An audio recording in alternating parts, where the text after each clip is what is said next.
Welcome to the Holistic Growth Podcast, navigating business and natural health and functional medicine, where we bring you insights and strategies to help grow your practice and amplify your impact.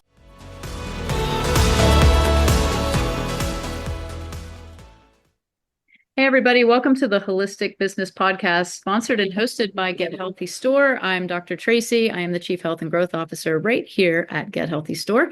And today we have a very special guest, Kara Siedman. She is the Senior Manager of Scientific Communication with Pendulum.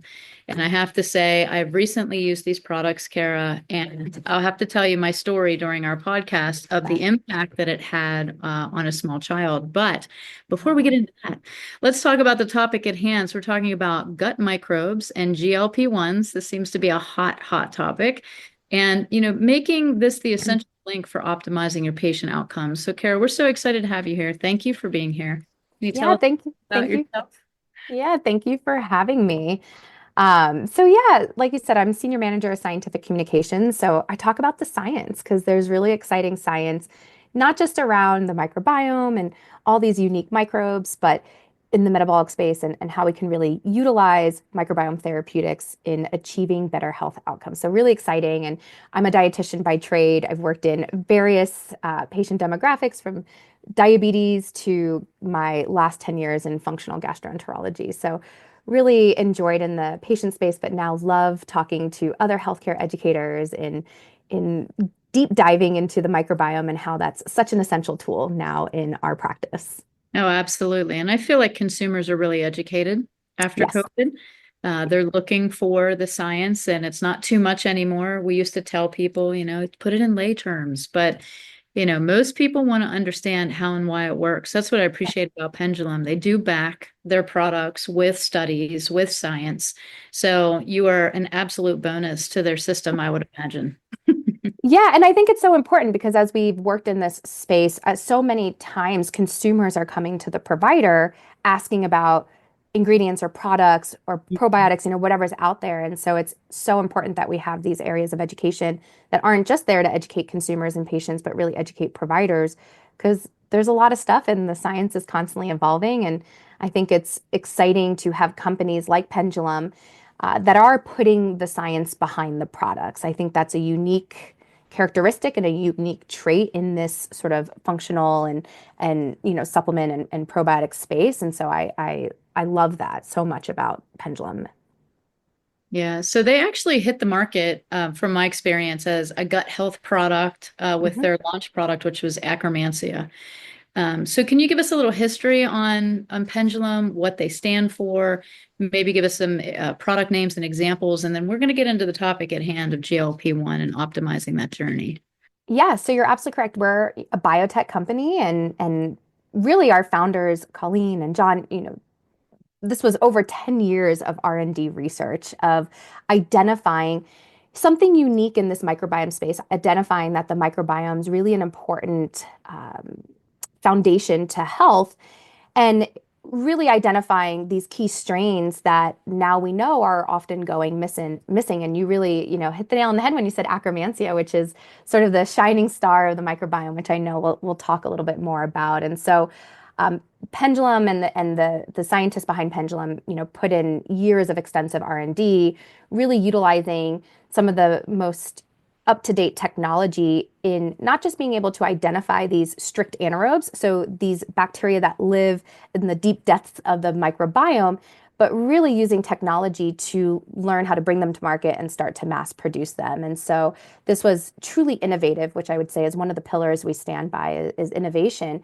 but really finding efficacious products and showing efficacy around our products in achieving the benefits that we know they can. And so our first sort of product that came to market was obviously, or strain was Akkermansia, but our flagship product is actually our Pendulum glucose control, which we have a clinical trial on that. This is a clinical trial that was done in type 2 diabetics. And so this is our highest, most sort of maximum dose formulation that contains all the 5 anaerobic strains that we manufacture. So here at Pendulum, we have Akkermansia muciniphila, we have Clostridium butyricum, Clostridium baegernicki, Anaerobutyric hali, and a Bifidobacterium infantis. So we can dig into all these crazy names later.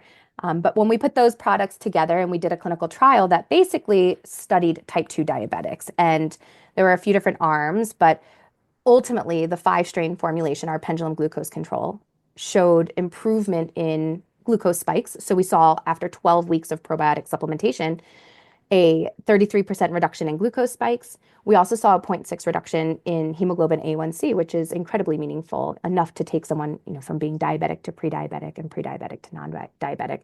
So they put all their bets in on this clinical trial, and it showed to be extremely positive. And that's really kind of what sort of jump-started and rocket shipped, Pendulum into being truly innovators in the microbiome space. Yeah. And I don't claim to be a microbiome expert, but some of the strains that you did talk about, like the impetus, I do know, from talking to other probiotic experts, the ability for, and this is a strain that gets passed from the mother to the baby during birth. And what the statistics show is only 7% of natural vaginal births pass that strain. Yeah. So our children are being born metabolically broken. They're not getting the methylation and probiotics that they need for a healthy immune system and for all systems and functions to go. And then on top of that, you add the level of toxicity from the mother and father. And it's like this recipe for disaster. And, we're seeing kids obese, overweight, being diagnosed with conditions that my grandpa had, right? So high Yeah. cholesterol and diabetes type 2, and that was never seen in children before. So it's very interesting. So using that as a segue into metabolic health, one of the things that I'll say about GLP-1, injectable peptides and or medications, is that they open the eyes of many that we truly have to look at being overweight and obese as a metabolic disorder rather than somebody's inability to control their willpower. Now, don't get me wrong, we have a lot of bad eaters. Trust me, I'm a practitioner. I see them every day, and I'm still shocked that they're eating the things that they're eating. But it's not for me to judge, it's for me to educate. Mhm. And so, with that segue of, kind of thanks to the GLP-1 craze that we can really look at this. I think what people and practitioners are now looking for a year to 2 years after the onset is an exit strategy. And how can we support these people that are on these meds and wanting to get off due to affordability? Maybe they don't like injecting themselves all the time. Maybe they've stagnated their progress, or they've had such side effects because it's highly overdosed. They have no foundational support, no nutritional support. So using that, what is your opinion of Pendulum's, I don't want to say responsibility, but just position in the industry as complementary and or maybe substitution for what we're looking at? Yeah, it's a great question. And I think it's, to really sort of set this tone, a lot of people don't even realize that GLP-1, which has become a household name now, is actually produced by the gut microbiome, right? This is a neuroendocrine hormone that's produced within the microbiome and really produced via the response of the microbes that are there and the metabolites that they're producing. And I also, as a practitioner, I think about the microbiome as really that third part of the stool. I mean, we have people that are actually eating well and are exercising, and still not seeing those metabolic results that we would anticipate someone to see. So it's beyond genetics, it's beyond our environment.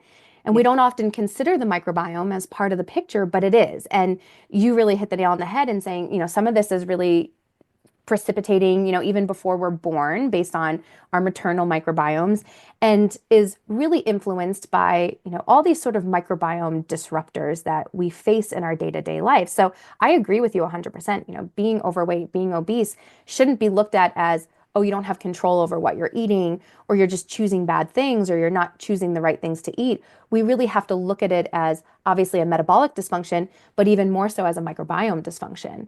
And I think that's really where a lot of kind of the research in the metabolic space around microbiome, and especially what we're focusing on at Pendulum, on how to not only provide therapeutics that are having, clinical benefits and showing meaningful benefits, but how do we improve this foundation that we know is impacting our health beyond just the gastrointestinal tract?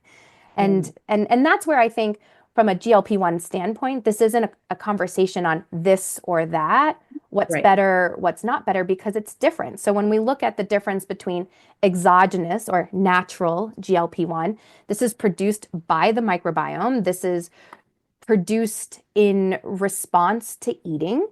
And this is follows a very natural rhythm in the body and has a half-life of only really 2 to 3 minutes. So we get GLP-1 release, we get, it travels to all different parts of the body, right? We know we have GLP-1 receptors in the brain. This is what obviously helps control appetite. We have GLP-1 receptors in our stomach, which helps to slow gastric emptying. We have GLP-1 receptors on our pancreas, which supports our insulin regulation and blood sugar regulation. So in response to eating, we have this sort of body-wide, conversation. Well, the problem is if your body's not able to produce sufficient or is not producing the right amounts of GLP-1, then those natural processes start to become dysregulated and really aren't optimized. And so that's our body's production. And then we have endogenous. We have the GLP-1 receptor agonist that is being, they're injected, they're taken at a dose that is 1,000 times Right. the amount that your own body produces, which is great. That's how we're seeing really these really profound therapeutic benefits. And but it's a physiologically unnatural Right. level, right? Right. And I think that's where some of the language also gets a little misinterpreted is, well, if I optimize my body's production of GLP-1, am I going to see this, sort of rapid weight loss and this severe, change in appetite control that I'm seeing with the GLP-1 receptor appetite? No, but that's why these medications come with their own set of side effects and then also risks, not necessarily risks that, are always seen. We know that there's always potential side effects, but risks as in weight gain after. So I think there's a lot of ways we can look at the microbiome in supporting and microbiome therapeutics, and we'll get into some of those, but really supporting people throughout the entire process. And I think if we optimize and really support our foundation, which is the microbiome, replacing these microbes that we know are missing that really help to optimize that natural GLP-1 production, then we're actually going to see better effects and long-term benefits even when people are taking these medications and even as they transition off. And I think that's where a lot of the research is being focused on. So I always like to say, for anyone listening, it's not this big as a do this and don't do that. I always say like there's just not that extremity. Like we can have the best of both worlds. And there's been so much research actually coming out recently looking at if you optimize and you support the health of the microbiome through these different weight loss interventions from gastric bypass to weight loss medications like the GLP-1 receptor agonist, that you actually are going to have more long-term sustained benefits when you can support a healthier microbiome. And the truth be told, many of us do not have a healthy microbiome.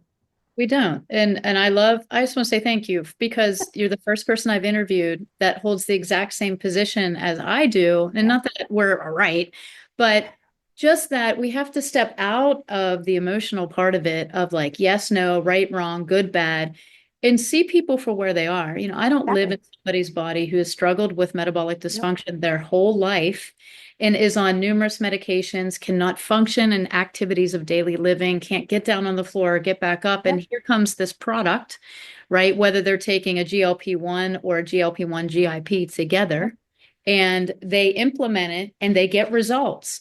And what falls away is the other chronic disease patterns Yep. for a small period of time. But what happens is prolonged use, unsupported, as you're saying, they're not fixing the gut and the L cells that release the incretins, right? GLP-1, GIP, and then DDP4. They're Yep. not doing the foundational nutrition. They're not strength training. They're not changing their relationship with food. They're not Exactly. accentuating their microbiome. And absolutely. So what I've always said is I'm a safe space and I'll be your exit strategy. Or if you feel that you are so metabolically broken that you need to be on this for a while, by actually doing what you just said, fixing the microbiome, doing all the things, you'll be using less of that injectable. You'll be at so much Yep. less because you have optimized. It's just the same thing Yep. as someone that's on insulin and or metformin, you change their lifestyle, you change their diet, you heal their gut, you balance their hormones. Guess what happens? Yeah. They don't need that medication. And really, the weight, obviously, nobody wants to be so overweight where they're not functional. But if people feel good, and this is why I teach people about the scale. If you look at yourself in the mirror and you love what you see and you think your Doesn't body matter is what the the number is. bomb, it doesn't matter what the scale says, Exactly.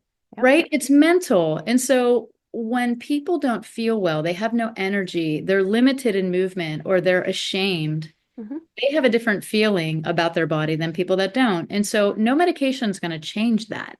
So No. they can lose all the weight, but usually those underlying issues stay there. So if we can work with people where they are and help them in all these other facets, and you're a nutritionist, you probably know that most people that are clinically obese are malnourished.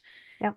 They're not eating enough. So I really appreciate your stance of not taking a hard, no pun Well, intended, pendulum swing one way or the other, I love that.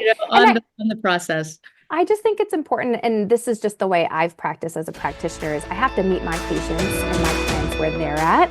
And Mhm. I'm here to This offer episode tools is and brought to you support by and be that Myos guiding MD. light that helps them What achieve the if there was goals a that they want natural to way achieve. to And so reduce the I agree. muscle I mean, loss with all it's not a hard experience yes, with hard no. I've age? worked with so many Let different me patients that, introduce you to have had to Myos be on, MD. different types of Myos medications. But MD is a again, how do powerfully you unique optimize your own supplement body's designed to processes reduce muscle so that you loss, don't become whether as it's reliant through on these aging, meds, or you injury, don't need as illness, much of or these weight meds, loss. or maybe The eventually you get off secret? these meds. So I think it's really important that we Corticotropin, an highlight that, because all-natural bioactive ultimately we want to compound see our developed by patients top succeed. scientists and And Right. researched at some you're of the absolutely world's right. finest The number on the scale isn't institutions. as important. And in Here's fact, how it we see works. people who are Corticotropin has metabolically been healthy clinically shown to even lower at myostatin, higher weights or higher increase muscle BMIs. protein And in fact, there synthesis, actually was a and very cool reduce study done anabolic that resistance. looked at, it was In part of fact, in a the double-blind, American Gut placebo-controlled Project. So study large at the study University of that looked California, at Berkeley, people who men and are women obese, aged but 60 to those that had 75 saw an higher impressive Akkermansia abundance, and 18% Akkermansia increase being in muscle this protein very important synthesis microbe. with Obviously, corticotropin here at compared to a Pendulum, we placebo. manufacture live Akkermansia. We're the And first to bring live subjects saw these Akkermansia results muciniphila to the with market, no but additional actually showed exercise. that people who have higher This isn't abundance of just a Akkermansia supplement, it's are science in metabolically action, healthier helping your than patients build muscle, obese recover people who faster, don't have and live Akkermansia. powerfully. And that truly To is learn my more about the goal, is research and how do we benefits of shift Myos the MD, metabolic state to visit being metabolically myosmd.com healthier. today. Yes, I want people always to feel good and to look good and to be comfortable, and that's part of a whole person, practice and a whole person intervention. But really, we want to see people be metabolically healthier, because the truth be told, only 12% of Americans are actually metabolically fit. So we have a Right. lot of people who maybe even look great and look thin, but are actually not metabolically healthy. So we're redefining what does it mean to be metabolically healthy. And actually the microbiome is part of that understanding. Who knew all those years ago? Hippocrates, all health begins in the Right. gut. He was right. We should have He just was right. ended it right there. Well, let's get into the science, Yes. since because you are the science manager. Let's talk about it, because I want to know, your formulations. Maybe we just start with Akkermansia. That's a standalone, but it's also an ingredient in other products that Pendulum develops. And I'd like to know, basically kind of keep it scientific, but at a level where if a layperson is listening to this, they'll understand, but a practitioner can position it. Let's just walk through some of these strains and talk about the science, the impact, how it works, and what you guys had found through trials, if they were relevant. Absolutely. So yeah, Akkermansia really, it is a standalone because it's truly viewed as sort of this shining star of the gut microbiome. So Akkermansia muciniphila, that literally translates to mucin loving. So Akkermansia lives in the mucosal layer. So just to break that down, when we look at the microbiome, we have what's known as the lumen. That's where all the microbes reside. And then it's separated by a mucosal barrier, which I think of as like our fence. And then beneath that mucosal layer is a one cell layer, thick, our epithelium, that protects our immune system. So really kind of simple breakdown. Think of your fence, you've got inside your fence, you've got outside your fence. And so that mucosal barrier is actually really important. And one of the key characteristics as to really what defines a healthy microbiome is that mucosal barrier. And so just like my fence, if all of a sudden my fence is getting, those posts are getting knocked out, then what's inside my fence isn't being protected from outside my fence, and vice versa. So Akkermansia is unique in that it lives in this mucosal barrier. And Akkermansia can actually consume old mucin or an old mucus, and that essentially generates that mucosal barrier to continue to produce new mucus. So it's sort of a constant fortifier and making sure that each of those fence posts are tightly in place and that our microbiome is protected and our immune system is protected. Because what happens is, and this is a sign of really Akkermansia being almost a biomarker for intestinal health and the integrity of your gut barrier. If we have low or we don't have Akkermansia, then those fence posts are getting knocked out. And bacteria, bacterial toxins, many of us are familiar with things like lipopolysaccharides, which are endotoxins contained on a lot of the bacteria on the outer cell membrane of gram-negative bacteria, which is a lot of our bacteria. And LPS, very normal when it's circulating at low levels. But if there's a breakdown in your fence, then those bacteria and pathogens and toxins can get through that mucosal barrier and get into systemic circulation and start to drive inflammation and immune activation, not just in the gut and beyond. And this is really what precipitates changes in our blood sugar and inflammation that we see, related to brain health. So we really see this as kind of ground zero for so many of the chronic conditions that we face today, metabolic disorders being one of them. So Akkermansia lives in that mucin layer, and so it's constantly fortifying that fence. And by consuming that mucin, it produces these signals, different chemical signals, one being a protein known as AMUC1100. It's unique to Akkermansia that actually binds to receptors and supports immune homeostasis. So it helps to regulate the immune system. So we know that Akkermansia is supportive from an immune standpoint. It helps to fortify the gut barrier, so helping that fence remain strong and intact. But Akkermansia also produces a short-chain fatty acid, which are sort of the key metabolites that we really seek our microbes to produce. Short-chain fatty acids are so important, butyrate being sort of the main microbial currency of the body. Butyrate has far-reaching benefits, and Akkermansia produces propionate, which actually feeds our other butyrate producers. So like the strains that we're producing here at Pendulum, Clostridium butyricum and Anaerobutyric halide, Akkermansia will sort of cross-feed those strains so that butyrate production occurs. And butyrate has, again, impact on, helping with the the mucosal barrier, but also butyrate binds to receptors on our intestinal L cells that knock on the door of the L cells to produce GLP-1. So we know butyrate has very important metabolic benefits in the body. Akkermansia also produces another very unique protein known as P9 that binds to different receptors that also stimulates the production of GLP-1. So we sort of get this twofold benefit of Akkermansia. We get this sort of constant regeneration of mucus and mucin, so really fortifying the gut barrier, making sure that bacteria and toxins are not getting through, which we know drives low-grade chronic inflammation in the gut and beyond. But it's also producing these very important chemical signals and metabolites that are focusing on those intestinal L cells to produce GLP-1. And this is why Akkermansia is considered a keystone species or keystone strain. And I love this this sort of term in the microbial world because we know keystone species exist in all ecosystems out there. So essentially a keystone species are these very specific species or strains that maybe don't take up a huge amount of real estate. So Akkermansia is not the most abundant microbe in a healthy microbiome, but it has a disproportionate impact on the overall health of the microbiome. So when we see those, and we know, different bifidobacterium are similar, Faecalibacterium prausnitzii, these are all keystone strains. And as they go missing or as their abundance starts to decrease, we start to see negative changes take place within the microbiome, poor mucosal barrier integrity, and then we start to see, health conditions start to ensue. So I love kind of that idea. It's really a keystone strain, but it's a keystone strain that's not only really important for the gut barrier and securing that perimeter and making sure that mucosal barrier is constantly regenerating, but it has these very unique metabolic benefits. Yeah. So I hear a lot about the mucosal barrier, although it's highly susceptible to things, including bacterias and, things like H. pylori. And so it is something to think about when people have chronic H. pylori infections or, gastric ulcers, to be looking at the microbiome instead of assaulting it the way they normally do, or taking a PPI and reducing gastric juices. Just something to think about. Yeah. And Akkermansia was the first that I used. So I'll give you my little story and then we're going to move on to the other ones. So I have a client who has Duchenne's muscular dystrophy. Mm-hmm. And going through my rabbit hole of research, all metabolic health begins in the gut, even neurodegenerative. So I went through and I thought, I wonder if I used Akkermansia, what would happen to his CK levels. His CK levels are around 50,000. So that's basically for people listening, if you don't know, reading blood work. Basically, that's how fast the muscle was wasting or breaking down. And you measure that through these levels. And the higher they are, the more muscle wasting, which is kind of the key point to a muscular dystrophy. Mhm. So I was doing all the things, it was coming down slowly, and I added Akkermansia, and it dropped to 13,000. So in one round of Akkermansia for this child. So continuing on with that, but I just wanted to give that testimony. I am not claiming I cured, treated, or diagnosed anybody.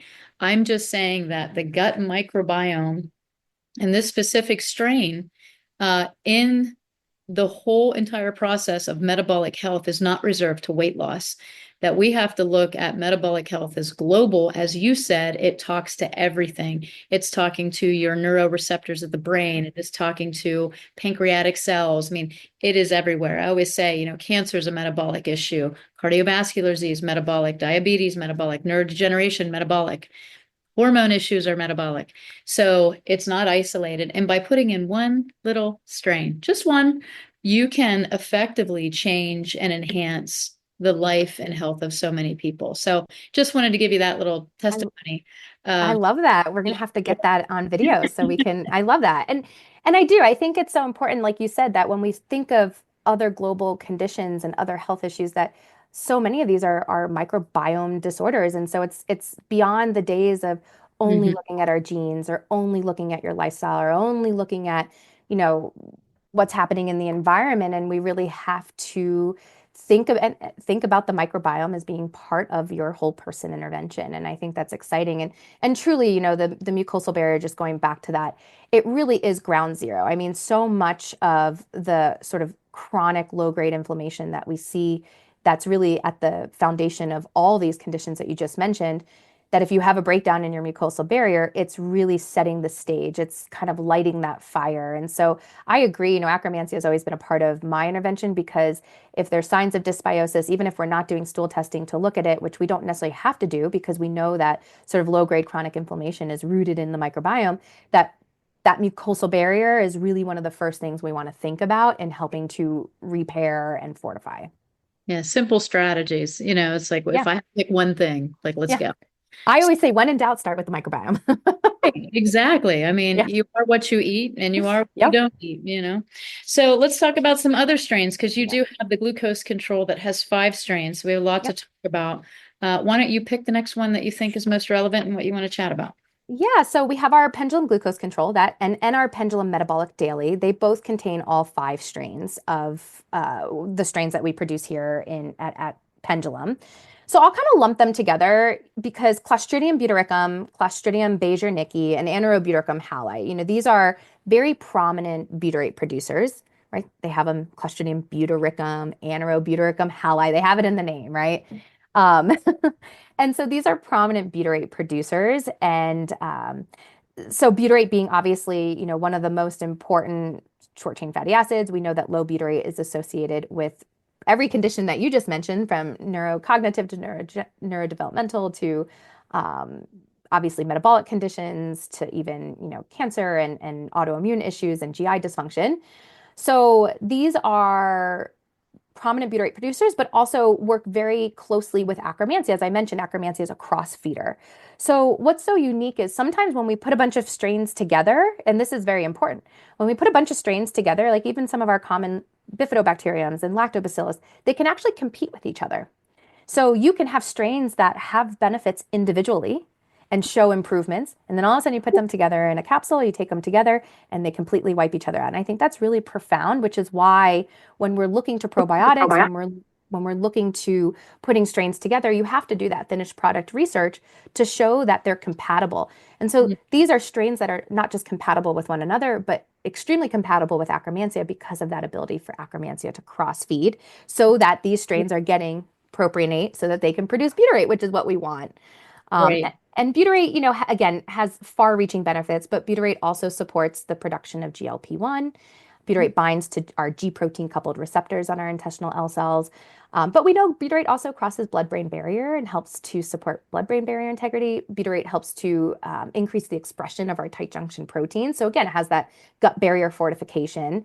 And so again, really focusing on the role of what's important for a healthy microbiome. It's having a strong mucosal barrier. It's having diversity of these short chain fatty acid producing strains. And the problem is because of everything we're, facing in our day-to-day lives, from our diet to our environment to our stress to all the things that we know disrupt the microbiome, we're seeing not just Akkermansia, but we're seeing a lot of these very prominent butyrate producers decrease in abundance and go away. So the things that, that you said, just so people pick up on it, bacteria is opportunistic, and bacteria out of balance is the issue. Right. It's not necessarily bad or good, right? Here we are again with the bad or good. It's just out of balance. Yep. So when you have something low or high, it can cause issues. And just back to my little client that I was telling you about, my initial thought with him was butyrate, and I added butyrate to his protocol, and it hurt his stomach. That's why I stepped back a few and went to Akkermansia. He was producing enough butyrate, and maybe he wasn't, but there was something going on that by giving him a direct butyrate supplement wasn't working. It was actually creating some digestive issues. So I had to clean up what he had, and utilize something a few steps back. So it does take, a little bit of moving things around. I was on the right track, but I was too far ahead of what his system needed and needed to do. So. And one of the things to think about too is when I've used butyrate a lot in practice. I worked in, again, GI, so I had tons of my IBD patients that are in flares. But the problem is when you take some of these sort of postbiotics or the end product of fermentation, which we know butyrate is a postbiotic, it's not necessarily having the impact on the microbial landscape or the ecosystem that we're really wanting to improve, because you're absolutely right. Imbalance in the microbiome, or what we call dysbiosis, that's a very common term. Imbalance is what sort of sets the cascade to take place. So imbalance meaning we're losing these keystone species. We don't have enough of these short chain fatty acid producers. Maybe we have more opportunists and pathogens that are starting to change that GI landscape. Well, that's what starts to breach the barrier of the mucosal barrier. So you start to get a breakdown in that security perimeter, and that's where we start to then see this further cascade take place. So we get this a lot where people will say, oh, I see a high Akkermansia on stool testing. This causes this. Well, we know microbes don't cause disease, but we do know that there are certain microbial profiles or signatures that are more predominant or more likely to take place with certain conditions. And one thing I always challenge people is knowing what we know about Akkermansia. If it's high, is there a ton of inflammation that is more of this sort of compensatory increase in Akkermansia because there's more mucin there for it to consume? But also look at butyrate. If you don't have a lot of butyrate producers there, if you don't have a lot of butyrate production, well, that doesn't make sense, because if there's a lot of Akkermansia, it's going to continually feed those butyrate producing bacteria. You would anticipate seeing more of that. So we really have to adding the Clostridium strains and the third one, sorry. Yep, Clostridium. Yep. You can pronounce it correctly. I know. I'll challenge you at the end. Yeah, right. There's a quiz and a spelling test. I'm in trouble. Yep. So by adding those complementary strains that are butyrate producers, you can actually help balance the Akkermansia that might be high on a GI test, or how would you explain that? Yeah, so when Akkermansia is high on a stool test, a lot of times, again, it's a sign that there's imbalance taking place, and that's what we're ultimately looking to correct. We know that Akkermansia really has very positive effects, again, because of its ability to improve the gut barrier, and we know the metabolic benefits. But what Akkermansia does is, because of that consumption of mucin, if there's a lot of mucin degrading bacteria there, so opportunists, pathogens, you're going to potentially have this increase in mucin production, right? That constant regen. So you're providing more substrate for Akkermansia, but it may not actually be truly elevated in the lumen or in that part of the mucosal barrier that we want it to see. So sometimes it's sort of this upregulation of mucus that's providing more substrate, but when you look then at the downstream effects, you're not actually getting the benefits of what you would anticipate seeing with Akkermansia. But because Akkermansia also cross-feeds and helps to support the production of butyrate, I challenge people when I look at stool testing, I'm looking at not just who's high and who's low, we're looking also at, well, how of your commensals there, do you have a lot of these butyrate producers? Because if Akkermansia is high, you would expect there then to also be butyrate producers there because it's providing that. So if it's high and you don't see those butyrate producers or you don't have good butyrate production being reported out, then to me, that's kind of an alarming that almost like this sort of false elevation of Akkermansia.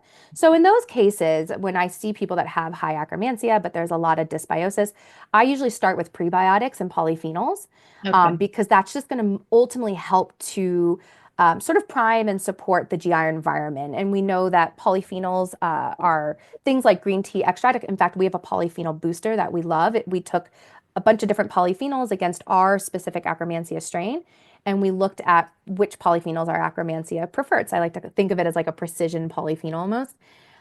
Green tea extract, grape seed extract, pomegranate extract. We know Akkermansia can consume this. This is why it's important also for live Akkermansia because we want it to work with our nutrition and what's coming in through the diet.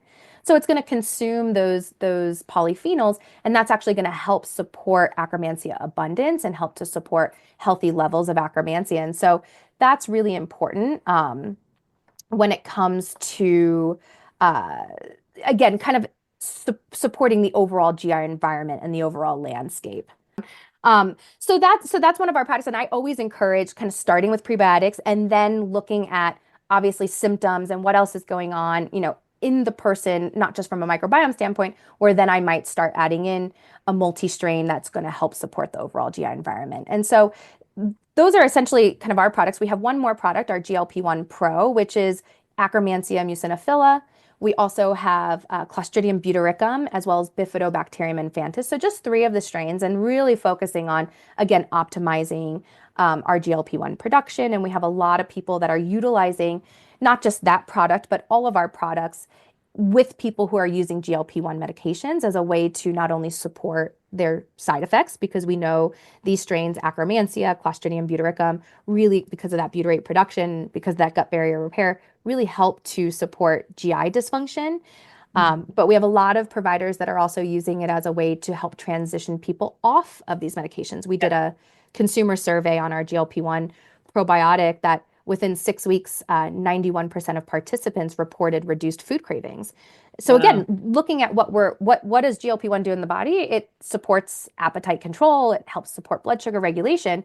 So one of the issues with transitioning off these medications is the increase in appetite that we see. So this is a really great way to not only help optimize your microbiome and improve the health of your microbiome, but actually provide these microbes and provide these microbiome therapeutics that are actually helping support your own body's metabolic processes.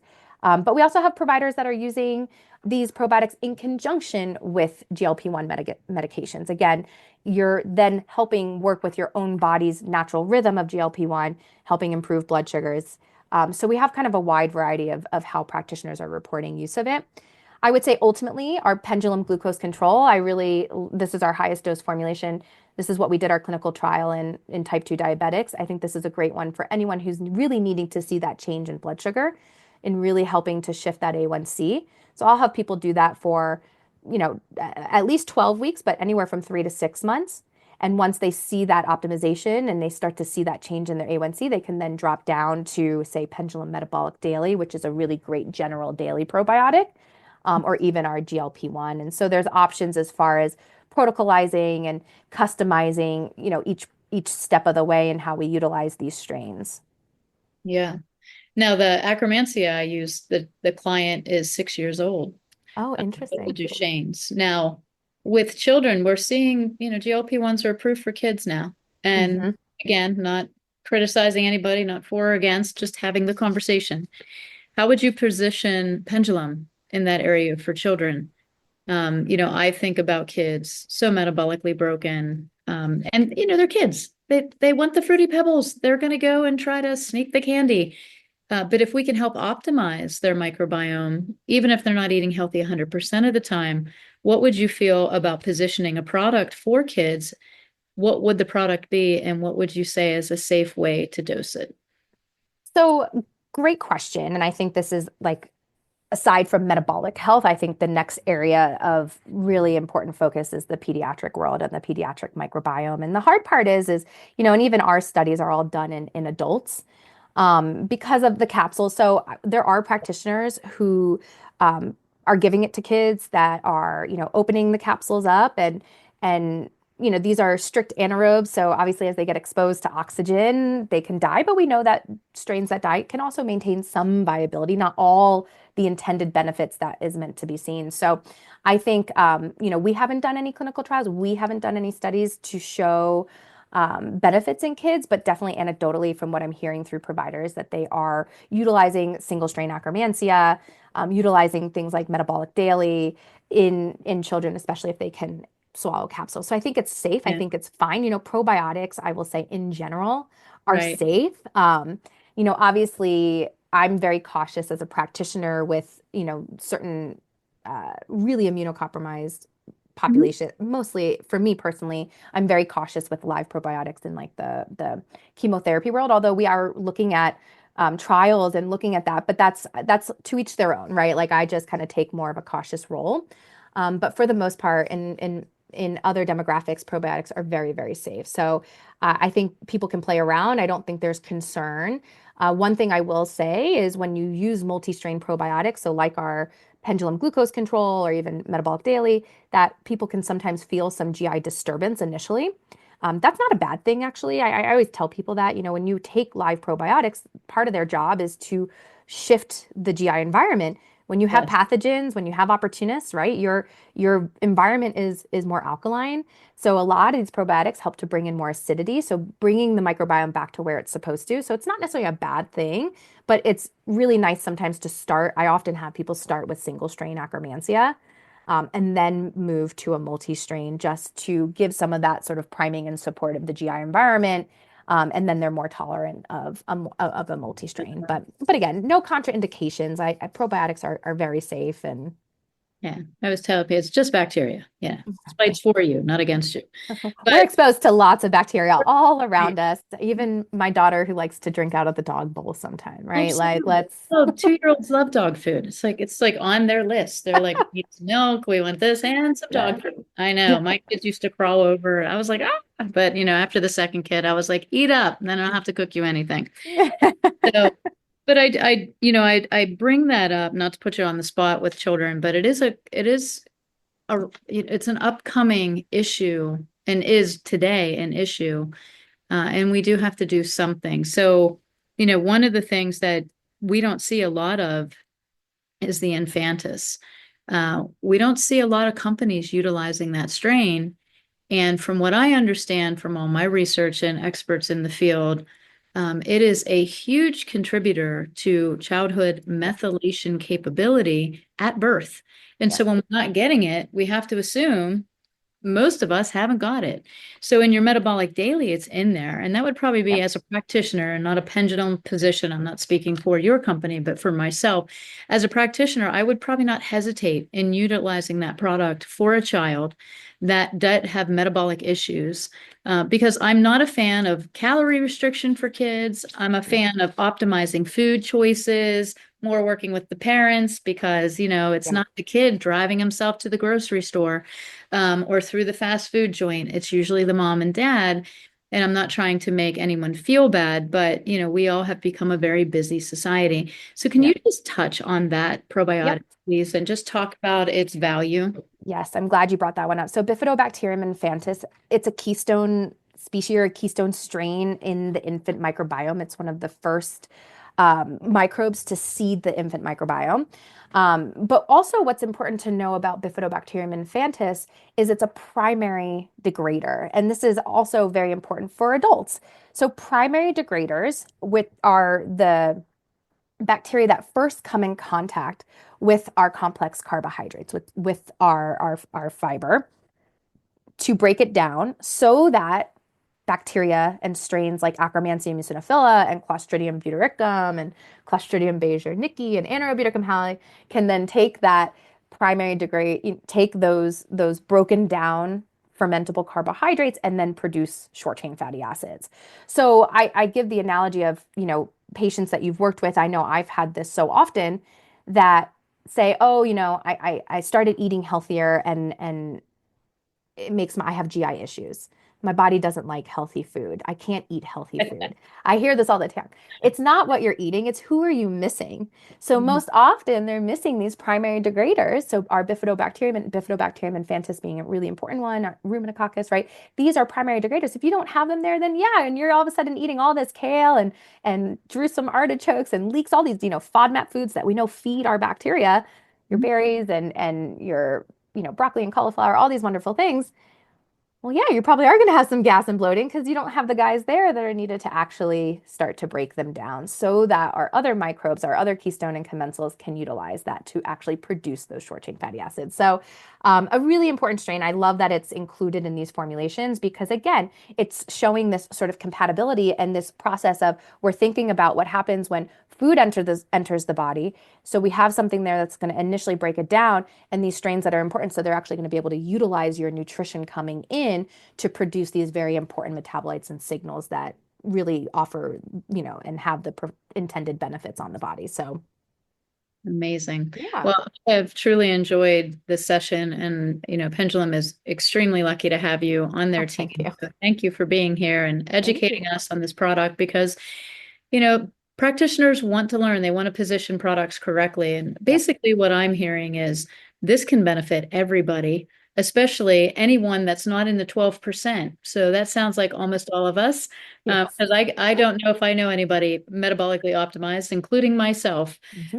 So this is something that we can put into our strategies for GLP-1 and beyond. And lots of choices that we can select from. So thanks for taking the time to lay out the science so that we all understand. If you are a fan of Pendulum, or if you are now, you can add them to your Get Healthy store. They are available in our catalog.